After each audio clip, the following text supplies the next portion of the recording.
Good afternoon, Manitoba. I'm Larry McIntosh. I'll be your host for the next hour. Normally, Food and Friends airs on Saturday mornings from 8 to 9, but we had the honor of being asked to do a special show for Victoria Day, so thank you for tuning in. Just a little tidbit. Victoria Day, which is celebrated by no other country than Canada, Victoria Day is only celebrated in Canada, marks the birthday of Queen Elizabeth, who was born 196 years ago on May 24th. The great-great-grandmother of Queen Elizabeth II reigned from 1837 to 1876. The Victoria Day long weekend is known to be the kickoff to summer.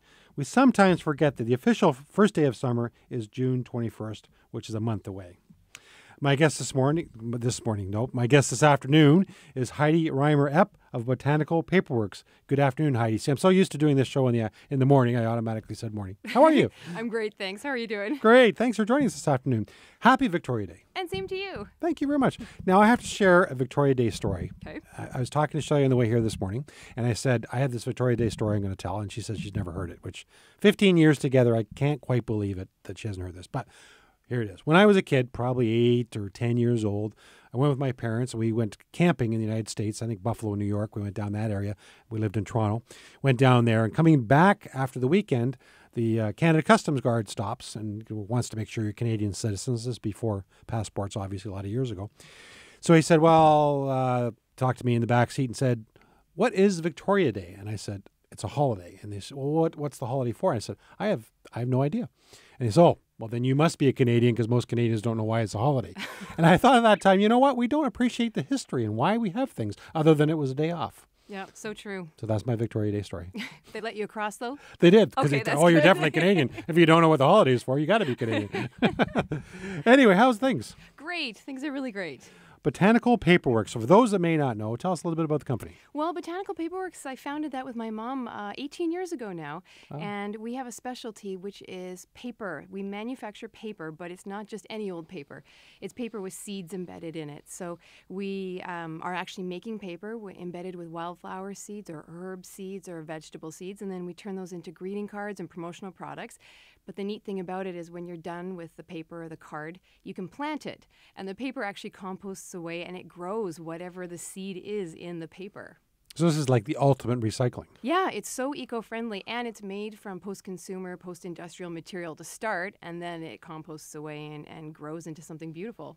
So people can buy a greeting card or Nor paper or whatever else. I know we bought bookmarks from you years ago, and they can send it off and people can enjoy the card or whatever it may be and then get some flowers or vegetables out of it. Yeah, that's right. And like one of the uses that's really cool is for wedding invitations. Ah. So for your wedding, you can green up your wedding a little bit and send off these invitations.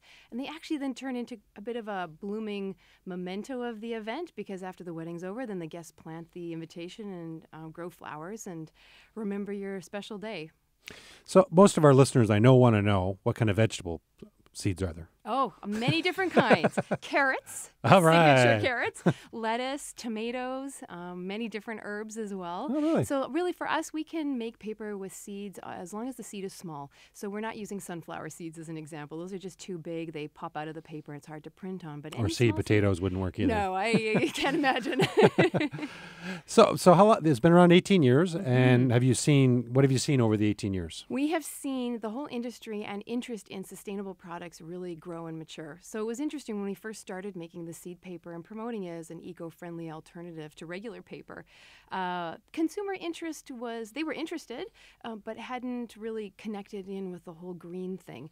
And then over the years, people's interest in having sustainable practices, that's grown, and then so has then the interest for our paper. Is there a lot of people doing this? Not too many doing what we do. No, it's pretty special in Canada and across North America, what our company is producing. Do you ship across Canada or? Yeah, actually even beyond that. So across Canada, the U.S., across Europe, into Australia and New Zealand, so around the world. So me being in the vegetable business, I know it's not easy to export whole vegetables to some countries. There's a lot of hoops to go through, USDA in the States and other organizations in other countries. For seed, you must have certain regulations about, you don't want to obviously send bad seed to other countries. Correct. And so we are very careful in terms of how we treat our seeds. And we have special certification through the Canadian Food Inspection Agency and the U.S. Department of Agriculture. We test all the batches of seeds that come into our facility to make sure they're free of noxious weeds and meet the standards, the purity standards. And then with that, we can meet the regulatory requirements of the different countries. And some of them, they really vary. You know, Australia is very particular about what they let in, but we have the capability of meeting those requirements. So if someone's interested in getting some cards or whatever, where are they available? You can go visit our website, botanicalpaperworks.com, and we have all the different product lines there. And so they can order it online? Do you have Yeah. a store at all? Or? We have a little shop here in Winnipeg, yeah. So if you're in the Winnipeg area, you could come visit us and shop there. Otherwise, we are very internet, e-commerce driven. So if people want to see it and touch and feel it, where are you in Winnipeg? We're at 111 Pacific Avenue. 111 Pacific Avenue. Yeah. Open during the week? Yes, yeah, Monday to Friday. Except for today. Except for today. So don't go down on today. That's on right. Being a Monday, they're not open, No right? one's going to be there.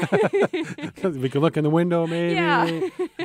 So what do you get a kick out of by doing this business?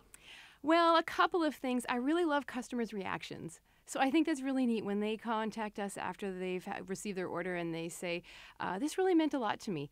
It was really fun to receive the product, and I bought it for my wedding, or I bought it for a memorial service, and it was really touching. It meant a lot to us to have this seed paper at our special event. And I think, wow, we're part of all of these different people's special events all around the world. That's pretty neat to be invited into their lives that way. And then I really get a kick out of working with some of my favorite brands, because we work with a lot of Fortune 500 companies. And so we'll see favorite brands or do orders for those. And it's just really fun to think, our company is helping out these big brands. Isn't that neat? Mm-hmm. A little company here in Winnipeg that's working with Fortune 500 companies. Yeah, absolutely. Very good. We'll be right back with Heidi Reimer-Epp from Botanical Paperworks after we take this break for your weather update. We'll be right back.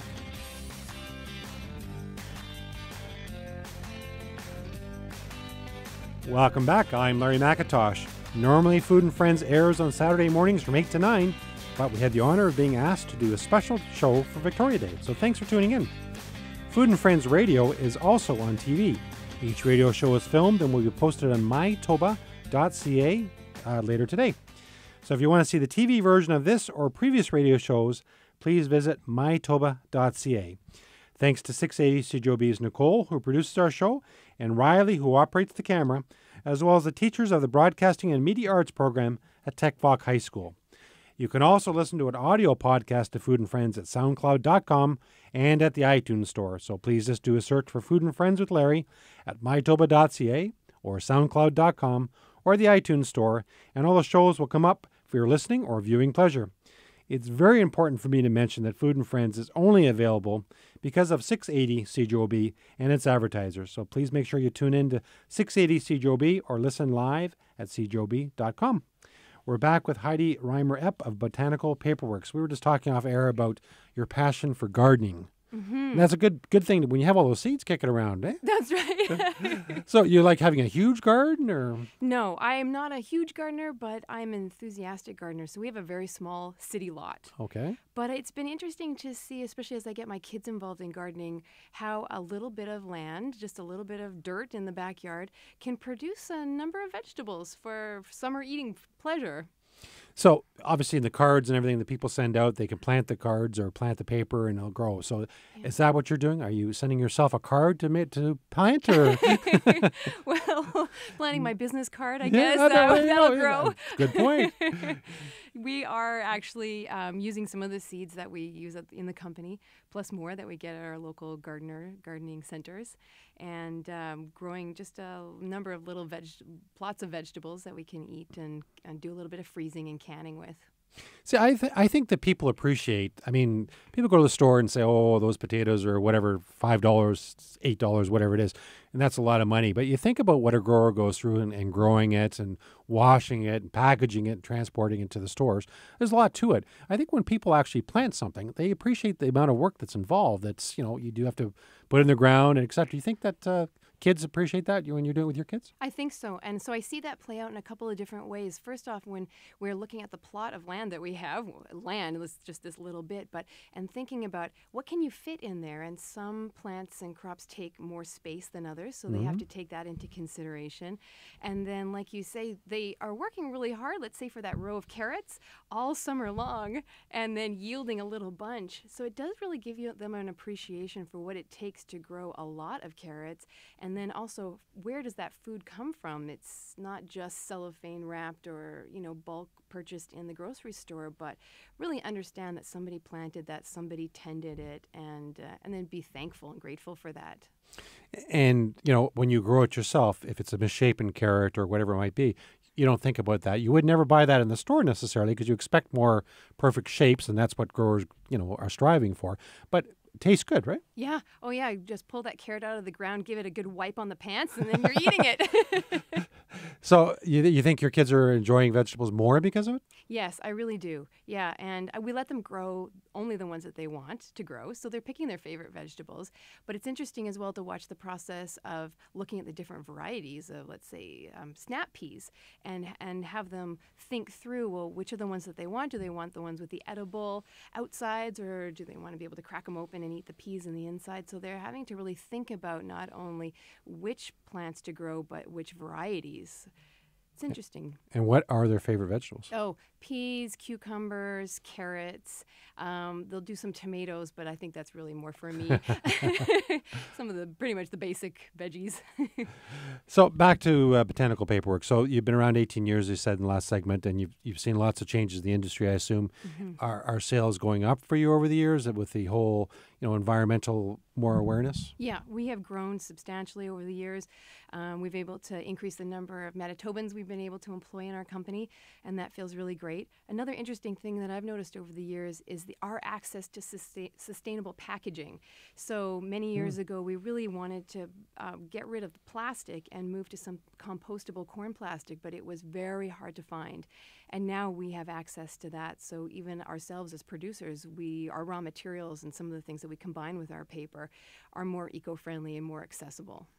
And I think people, certainly my daughter who's 23, but I mean, she's more aware of recycling and what she's buying and what she's looking for in packaging that she's buying. And I think we're all more aware of that now. So certainly it seems like you're in the right business at the right time. Yeah. Yeah, I know. A little bit of good luck and a bit of insight, and it all combined to a great business. How did you get into the business 18 years ago? My mom was actually a paper maker. She was using paper making in the classroom. She was taking discarded paper that the kids would throw away and then turning that into handmade paper and helping them write their stories and combining this into sort of a language arts creative project. And I looked at that and we were talking and I said to her, I think we have a product line here. I think we could make these specialty handmade papers. So we did a bunch of market testing. This is to take a very long story and make it very short. But we launched the business then 18 years ago. The seed paper came later. We were writing a book called 300 Paper Making Recipes. And we were trying 300 paper making recipes. Do you know how many 300? It took forever to come up with 300. So we were using different parts of the flower and then stumbled on this seed idea, tried it out, and it worked. And thought, wow, I think we've got something here that we can commercialize. So we took the next couple of years to figure out how to make it on a large scale. And now here we are. And I think I saw it probably, I don't know how many years ago. I was going to say 17 or 18 years ago. And I don't know where I saw it. Maybe it was at the Forks or somewhere. But I thought, what an ingenious idea as far as being unique. I mean, very unique and environmentally friendly. Yeah, for sure. So you've obviously had great success. Yeah. Again, before we go to the break, people can order online at what's the website? Yeah, botanicalpaperworks.com. Or hit your store Tuesday this week, not today. Yep. Tuesday to Friday at 111 Pacific. Perfect. We're talking with Heidi Reimer-Epp from Botanical Paperworks, and we'll be right back after we take this break.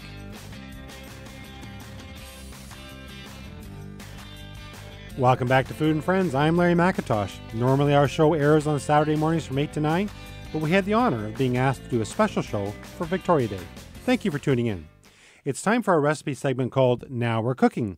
You don't need to write this recipe down, as it is today's recipe of the day at peakmarket.com, as well as it's available at all Peak of the Market social media, Facebook, Google+, Twitter.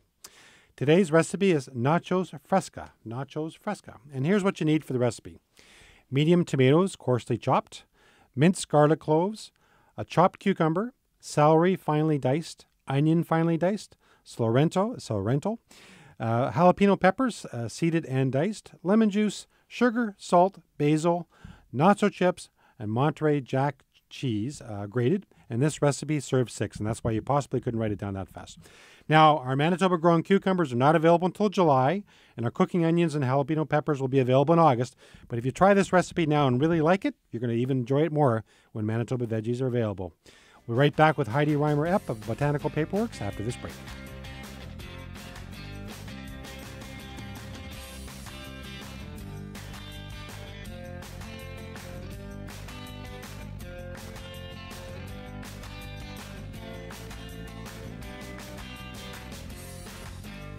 Welcome back. I'm Larry McIntosh. Normally, Food and Friends airs on Saturday mornings from 8 to 9, but we had the honor of being asked to do a special show for Victoria Day, so thanks for tuning in. No matter what age you are, I think everyone has a favorite Sesame Street character.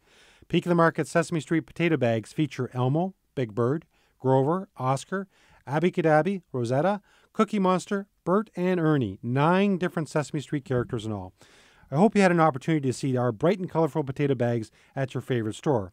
Along with the characters, you'll still see the Peak of the Market logo, so you're guaranteed it is grown right here in Manitoba. And by the way, Manitoba-grown red and russet potatoes are available and should be in your favorite store, so look for those. We're very pleased to partner with Sesame Street on the Eat Brighter program. I also want to encourage you to drive by Peak of the Market at 1200 King Edward Street in Winnipeg if you're in the neighborhood. To see the Sesame Street characters we have on a 150-foot-long banner on the outside of our building. It's the first banner that Sesame Street's ever allowed to be on a building anywhere in the world, and Big Bird is 18 feet tall. The Sesame Street Eat Brighter program is all about encouraging children and adults to eat more fruits and vegetables. We're back with Heidi Reimer-Epp of Botanical Paperworks. So, Heidi, do you have a favorite Sesame Street character? Yeah, I do. Snuffleupagus. You can't see him. He's invisible. How can I use him on a package? He never appeared enough, but I loved him. I just have an empty spot on the potato bag where Snuffleupagus is? Well, your kids, you're saying, were 10 and 12? Mm-hmm. So they're a little out of Sesame Street age, probably, group. But they had their years. And what were their favorite characters? Oh, I don't know. I never asked them. But those ones that you named, they loved them all. You never asked them? I don't think so. Didn't watch Sesame Street with them? Yes, I did, but I never posed that question. Now I'm feeling like I should have asked.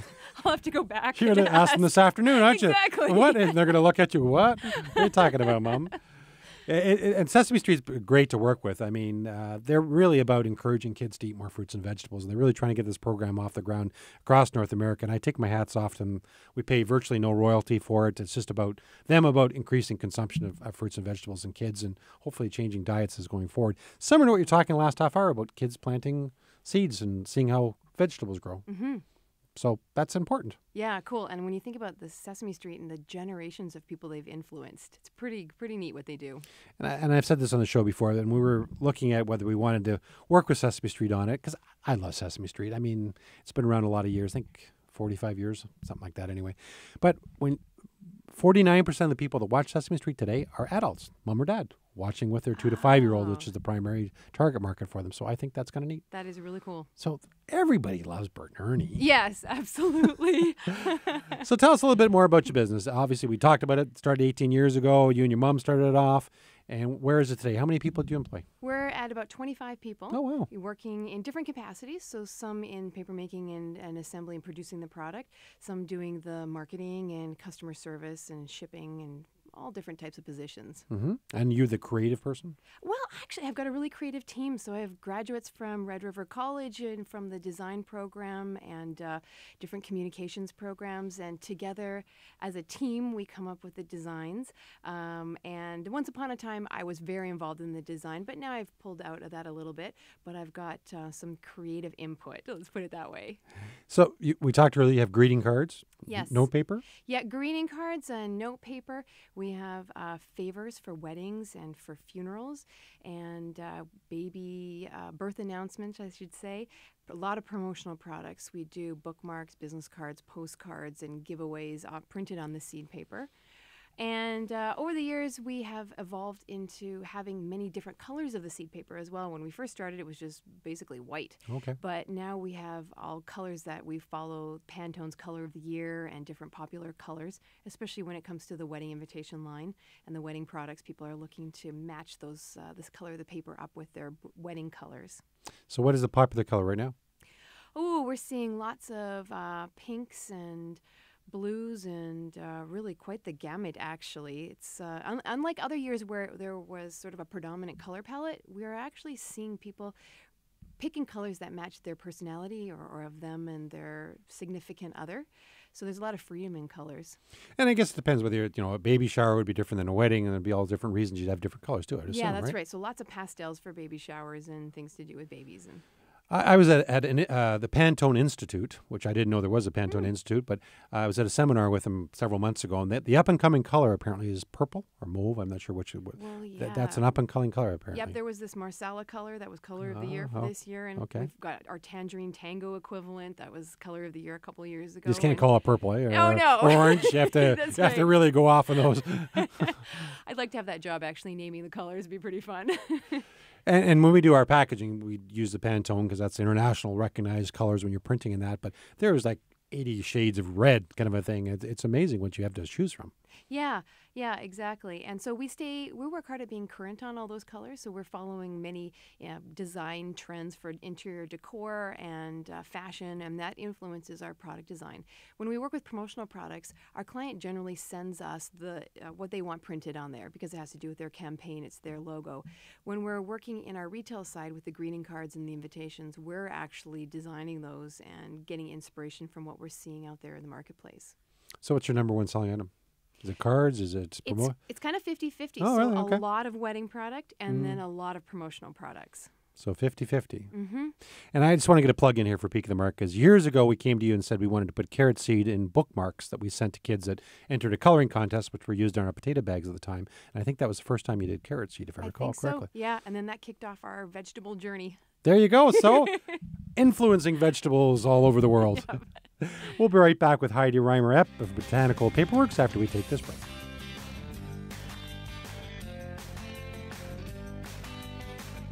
Welcome back. I'm Larry McIntosh. Normally Food and Friends airs on Saturday mornings from 8 to 9, but we had the honor of being asked to do a special show for Victoria Day, and thank you very much for tuning in. Peak of the Market is on Twitter. Follow us at Peak of the Market for recipes and Food and Friends guest updates. We have over 200,000 Twitter followers, and we'd love to have you follow us too. Again, we're at Peak of the Market, or you can follow me at Larry McIntosh. We're back with Heidi Reimer-Epp of Botanical Paperwork. So you're just talking about off-air. You won an award in January. Tell us a little bit about that. Yeah, that's right. We won Best in Green for the best promotional Is that because of the products. color green? Or no? Because of the eco-friendly nature of our promotional products printed on the seed paper. So that was a real honor. And there were two clients that we had worked with, and both of their promotional campaigns won a silver and a bronze. Oh, wow. Mm-hmm. It was quite an honor. So I understand, what wedding invitations, greeting cards, note paper, but the other side of your business is these promotional activities. And you can't share anything that's confidential, but what type of items would you do? Can you share anything like that? Well, the companies will come to us because they are wanting to demonstrate their commitment to being eco-friendly and sustainable. And so sometimes, for example, we worked with a company that did a line of canned soups, and they were launching a new organic soup and going to a trade show where they were going to promote that. So we did a flyer printed on tomato seed paper, and they handed that out, and it was a nice tie-in with this organic soup line that they were launching. And, that's a great idea. We go to trade shows. We give out vegetable seeds. Mm-hmm. Wow, that's cool. You know what? And I give it out, too, when we go to trade shows, my business card on the seed paper. And it is such a wonderful entry into a conversation. Also, at a last trade show that I was attending at for Botanical Paperworks, we handed out money. So pretend $100 bills printed on the seed paper. So you'd say to people, hey, can I give you $100? That gets their attention. Interested. It does. Wow. So, you talked about it earlier about gardening, and that's important to you and your family to do gardening. what else do you composting as well? Yeah, composting. So throughout our frozen winter, we're collecting all the scraps and things from our vegetables and then putting that into the composter. It's been cool to see how having access to this beautiful earth coming out of the composter then ties into the gardening that we're doing as a family, because it provides an incentive during the winter to save up the scraps and to keep up the composting. Then when you say, oh, I've got this fabulous black earth that I can then incorporate into our little plot. And you think about recycling, composting, that eliminates a lot of garbage going to landfills eventually, right? I mean, Yeah. and it's amazing when you start looking at, Shelley and I recycle, obviously, as everybody does, but it's got to be more than half of our garbage goes to recycling now. Yeah, we have really seen a reduction in our waste because of the composting and the recycling. And when you're doing both of those things, actually what's left over is small. It's very little. It's encouraging to see that. So you've been in business a while. What's your number one challenge? My number one challenge is my growing for myself as growing as a leader with the company as it evolves. So that would be as the company grows, then my role changes, and I'm adding to my team and keeping current with that. And then in terms of Botanical Paperworks in the marketplace, the ongoing challenge is keeping the company relevant. So coming up with products that are really valued and perceived as having value by our customers, assessing what they're looking for, and then producing things that meet those needs, and just always staying a valued partner with our customers. It must be a challenge to contact these. You were talking earlier about the Fortune 500 companies you're dealing with promotional items with. I mean, dealing with big companies like that and being relevant to them or even getting in touch with them, it's got to be a challenge. Yeah, and so we have a really great network of distributors, promotional product distributors, and they help us connect us with those clients. But absolutely, I think that's what keeps me creative in the business then, is keeping the company relevant. It has to be a challenge at the beginning when people didn't necessarily maybe thought it was a good idea, but weren't as environmentally aware as they are today. Versus today, you probably have more competitors than what you had back then. That's right. So in the early days, we spent a lot of time and energy educating on why would you possibly want to use this. And now we spend some of our energy still on that kind of education, but also on saying, why would you want to use Botanical Paperworks? Because we're the only ones tested by the CFIA and USDA, and other types of special aspects that we provide to with our promotional products and our invitations and other products. So what's your proudest moment in the last 18 years? Oh, my goodness. I've had many. I only can pick one. This year winning that award really meant a lot, because that was chosen by our peers. And I was up in front of 1,000 people accepting this award. And on behalf of my team, I wasn't like I did it all by myself, but it meant a lot to be recognized. And you should be proud of that. Thank you. Absolutely, you should be proud of that. So if people want to get more information, the website again is? Yeah, it's botanicalpaperworks.com. And all the information is on there. You can pick colors. You can pick different things. It's a very good website, by the way. Thank you. Thanks. And most of your orders are done through that. Yeah, a lot of it done there. And we've got a very active blog as well on being eco-friendly, stylish, and living a good eco life. Could you add eating vegetables in there as well? Yes, we do actually a fair bit on gardening and growing your own food and vegetable gardening. I read that you're the world-leading producer of eco-friendly paper products. That is a pressure. That's pressure. World-leading. Yeah, I wake up at 3 o'clock in the morning from time to time. Is any stories you have about a wedding or anything you can share with us? We did a wedding once of a very famous Hollywood starlet. Can't mention any names, but she was on the cutting edge of sustainability and wanted to incorporate all those kinds of elements in her wedding and make it as green as possible. So using Botanical Paperworks invitations was where she started. And then we also did the wedding for the assistant of Martha Stewart. Oh. So our product appeared in Martha Stewart Weddings magazine. Oh, that's very cool. You must have got a kick out of that. Yeah, oh yeah. So you can't tell us who the famous person was for the wedding, though? No, I can't. No? Would I know her? Possibly, yes. What movie was she in? No, never mind. I'm going down a road there. You want me to be sued? No, we don't. We do not want that. So you get a kick out of what you're doing. Yeah, I love it because it's different every day, and I work with great people and great clients, and I feel good about doing something that makes a difference for the planet. So this is important work that we're doing for the planet. That's a good way of looking at it. We'll be right back with Heidi Reimer-Epp from Botanical Paperworks after we take this break.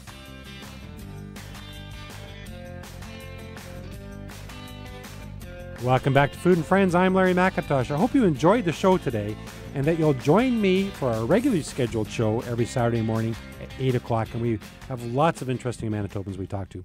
My guest today has been Heidi Reimer-Epp from Botanical Paperwork. So this has been fun getting to know about you shipping paper all over the world. And Shelley just sent me a text from next door, in the studio next door, and said, how many countries do you ship to? I think at least 25 that we ship to regularly. 25 countries. Yeah. It's truly a global business for us. And I go on about it, but companies in Manitoba, they're so successful, going all over the world, 25 countries in your case. It's kind of a neat story. Yeah, and it's funny, we're not that well known in Winnipeg, but it's very much a niche market product, and I guess we have the internet to thank for giving us access to those markets. Well, thank you, Heidi, for being on Food and Friends. Thanks for having me. Thanks to Nicole Bonnykamp, our show's producer, and Riley Rivard, our camera guy. Happy Victoria Day, everybody. Enjoy the rest of the weekend. Hope you'll join us next Saturday. Take care, and please, don't forget to eat your veggies.